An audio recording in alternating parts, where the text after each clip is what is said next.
Dad, I'm so sorry I got caught up in this crazy mess. This is what you do after we believe in you. Pinag-aral ka namin, Ino. We provided for everything for you. Lahat ng luho mo, binigay naman, di ba? Tapos ito ang isusukli mo sa amin? Constantino.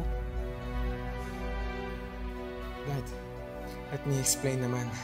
Well, you better explain everything to me. Because I want to hear everything. Umami ka sa akin. Totoo bang ginawa mo yun? May kasalanan ka ba?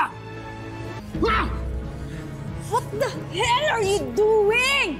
Hindi ka ba naaawa sa anak natin? Huwag ka nakialam dito! He's being falsely accused of rape, tapos sinasaktan mo pa! Gusto kong malaman ang totoo. Totoo ba binibintang nila sa'yo, Ino? Ha? Nirape mo ba ang babae yun? Magsalita ka! Ano? Anong totoo? O baka naman kailangan na... O baka naman kailangan bugbugin pa kita! Tama na po! Hindi naman po makakatulong kung pagbubuhatan niyo ng kamay yung anak niyo eh.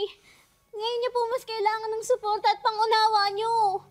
Attorney Lilet, do not teach me how to discipline my own son! Sir, di pasensya na po.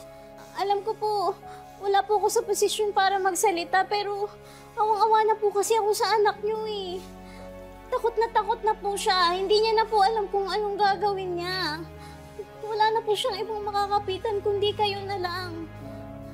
Kaya sana po, huwag niyo namang hayaang mawala yung natitira niyang pag-asa.